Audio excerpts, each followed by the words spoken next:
Muy buenas familia, estamos en otro episodio de Recalculando Ruta y hoy vamos a hablar sobre un tema que me hace especial ilusión, el tema de la vivienda, el cual, aparte de gustarme, me apasiona.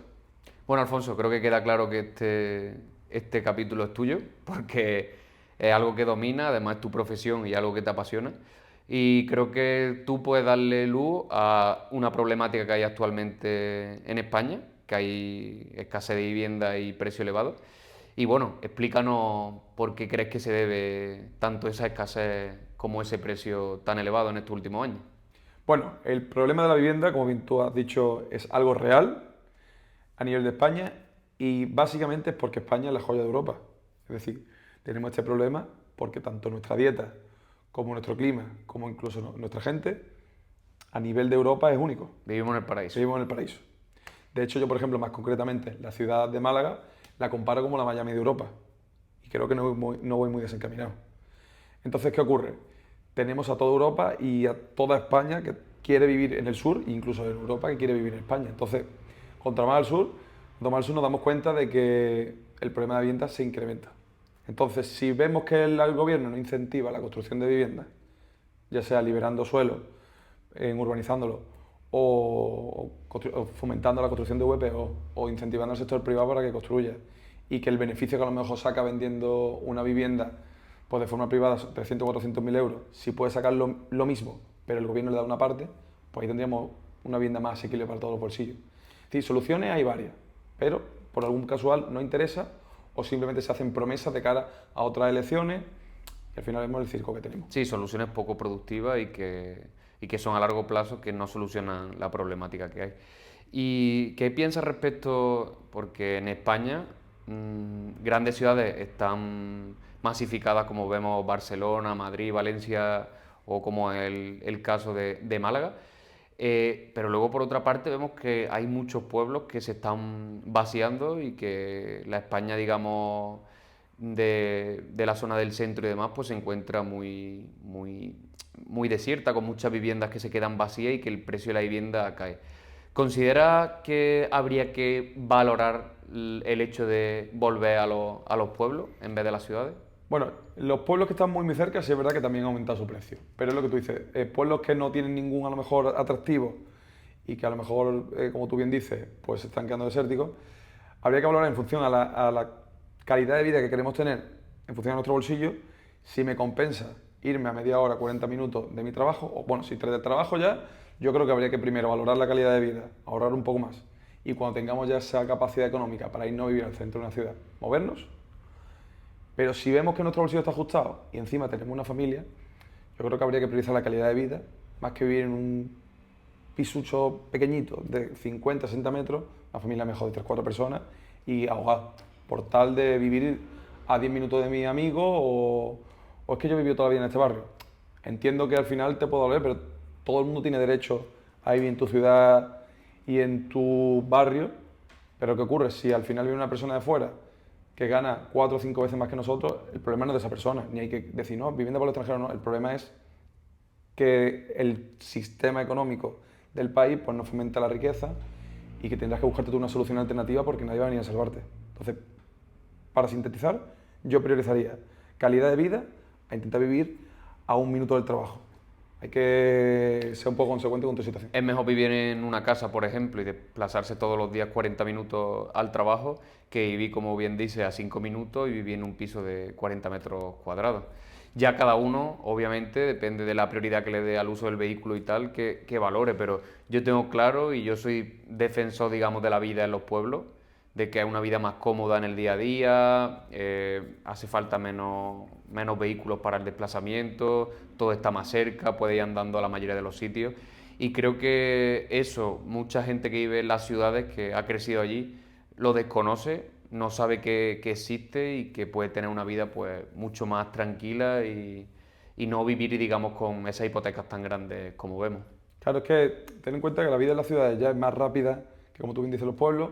Si encima tú vives ahogado porque no llega al final de mes y encima cuando llega a casa es un infierno con los ruidos y demás, es que hay que replantearse muy bien lo que hacer. ¿Eh?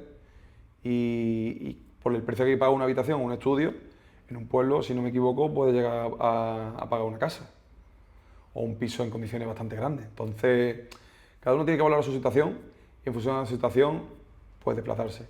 Ya sabemos que la vivienda, lo bueno que tiene es que es el negocio más antiguo y es un bien de primera necesidad. Entonces, da mucha salida, da mucho juego y yo creo que todo el mundo también debería informarse un poco de este sector, sobre todo para la hora de hacer tus compras, hacer tus primeras inversiones, que viene muy bien a la hora también de mover tu dinero e incrementarlo, ¿no? Y en concreto, Alfonso, el caso de Málaga, que es el que tú mejor conoces, dos preguntas. ¿Qué es lo que está ocurriendo en Málaga? ¿Y crees que Málaga tiene techo? ¿Crees que esto va a frenar algún día o la vivienda va a seguir subiendo? Pues mira, Málaga el problema es que es muy pequeña. Creo que el metro cuadrado más caro de España está en San Sebastián. Entonces, techo como tal, vemos a Sebastián que tener no tiene. Es decir, si hay 10 viviendas y hay 200 que la quieren, al mejor postor. Y tampoco puede, yo creo que el intervencionismo del Estado no es la solución.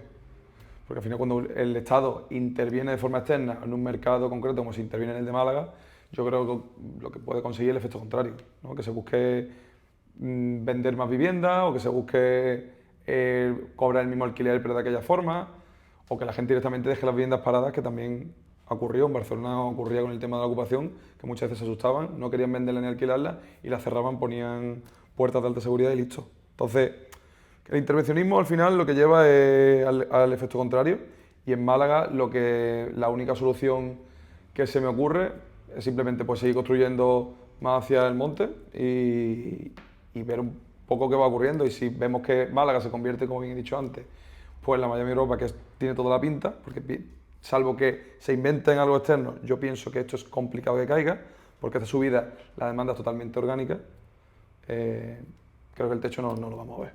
También el hecho de que Málaga sea una ciudad lineal, que por así decirlo dependa de la costa, la limita mucho a que a la hora de crecer tiene que crecer, digamos, mirando hacia la montaña, porque Claro. no tiene más espacio.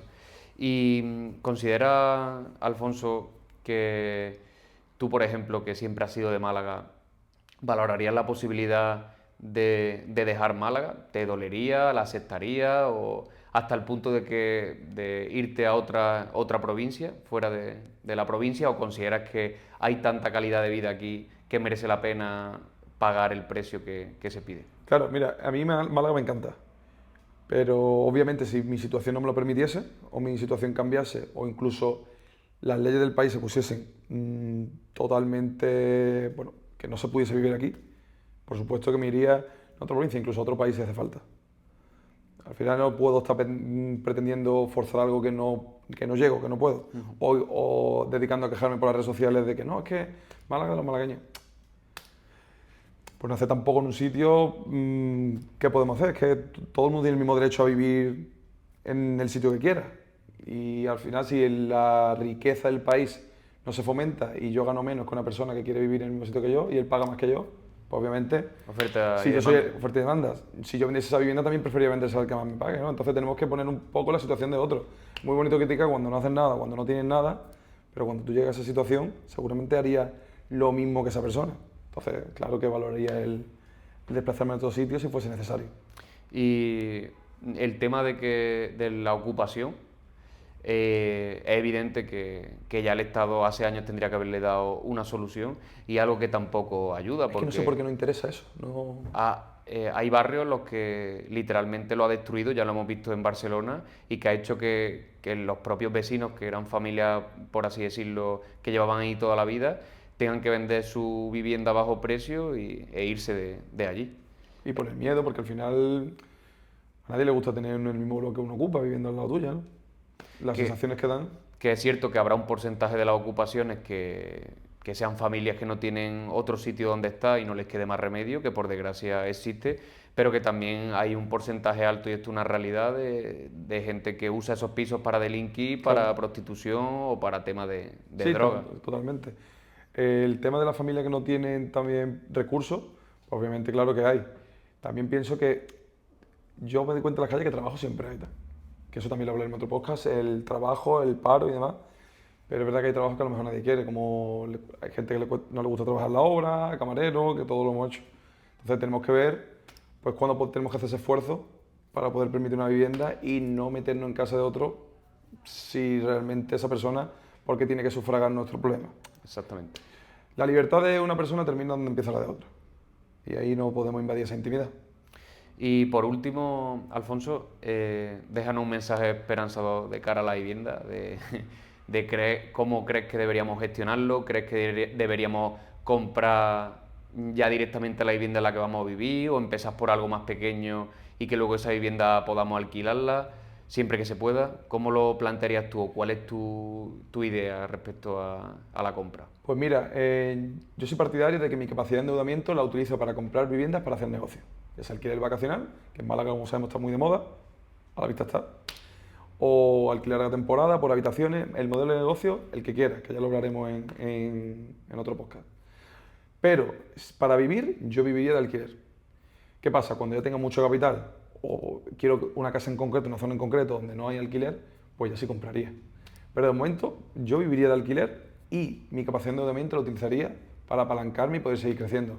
Porque si la primera vivienda que compras la compras para vivir, estás escapando todo el ahorro que tenías hasta el momento y una gran parte de tu endeudamiento. Y entonces volver a ahorrar te va a costar otra vez los 5, 6, 7 o los años que te haya costado.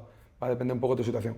Entonces el mensaje es que antes de realizar una compra de vivienda penséis bien vuestra situación, que antes de saber si vas a tener una buena rentabilidad o no, os asesoréis bien con un profesional y que para todo hay una solución, pero que tenemos que ser consecuentes con nuestra situación y valorar las responsabilidades que tenemos.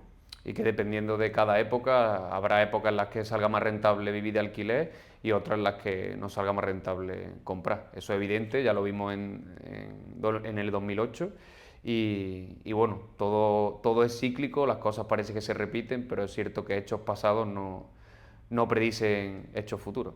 Por supuesto. Así que ya sabéis, familia, si os gusta este contenido, no olvidéis de compartirlo, de darle me gusta, de seguirnos, de suscribiros y nos vemos en el siguiente episodio. Muchas gracias. Y si necesitáis a alguien que os recomiende la vivienda, ya sabéis con quién tenéis que contactar. Muchas gracias.